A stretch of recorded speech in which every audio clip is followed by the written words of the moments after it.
Hi, this is the Galaxy M34 and I'll show you how to create home screen folders on this device.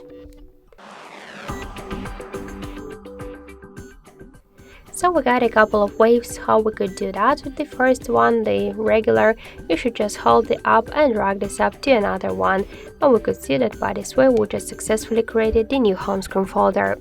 Also, we got one more way how we could do that. We could hold for a while the app, tap to select, and select the applications with which you could create the new folder.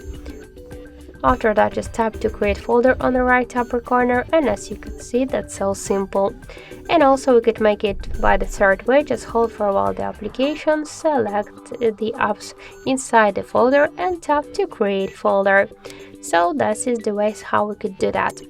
If you want to rename the folder, you should just open it and tap on the name, and after that just remove the name and enter the new one.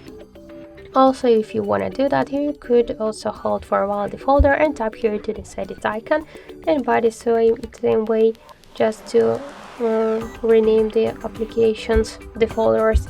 And if you want to move folders here on the screen or between the screens, you should just hold and drag it. Also, if you want to add here more applications, just in one click to this plus Y icon and select the apps, tap to done, and that's it.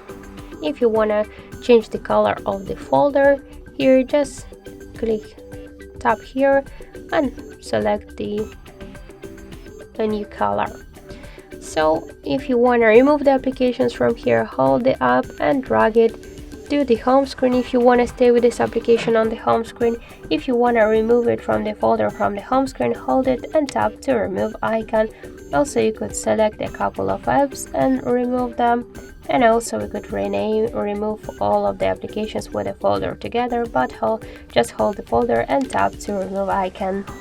So that's it. Thank you for watching, and if you like this video, leave thumbs up and subscribe.